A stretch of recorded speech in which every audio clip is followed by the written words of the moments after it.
SLP number 9265/2024, dismissed on 3/5/2024.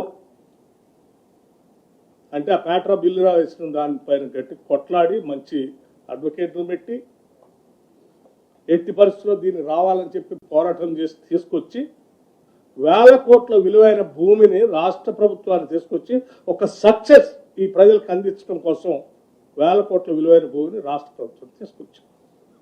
ఓ రకంగా private వ్యక్తి చేతుల్లో వేల కోట్లు పోతున్న ఆస్తిని కాపాడి 10 ఏళ్ళు పట్టించుకోకుండా వాడు గాలికి వదిలేస్తే కూడా మేము రాగానే కొట్లాడి తీసుకొచ్చి ప్రజలకే చెందేటట్టుగా చేసి ఈ ప్రభుత్వ ఖజానాకు ఏంటి తీసుకొచ్చి ఏం చేశాం?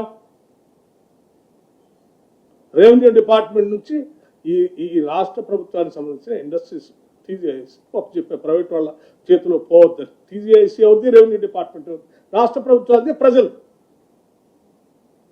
అంటే కొన్ని వేల కోట్ల రూపాయలు విలువ చేసే భూమిని మేము కాపాడి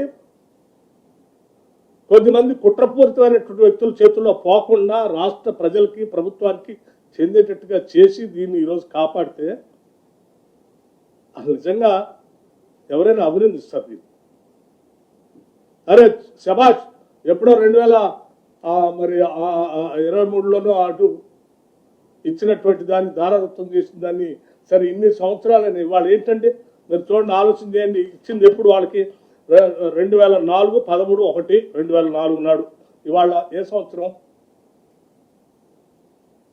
ఇన్ని సంవత్సరాల మధ్యలో పోరాటం చేసిన ప్రభుత్వం విభజన జరిగితే 10 ఏళ్ళు పరిపాలన గాలి వదిలేస్తే మేము రాగానే కొట్లాడి ఎట్టి పరిస్థితులు దీనికి ఉండాలని తీసుకొస్తే వచ్చిన భూమి మళ్ళీ వ్యక్తుల చేతుల్లో పోనీయకుండా ప్రభుత్వ సంస్థలు వ్యవస్థల చేతుల్లోని పెట్టి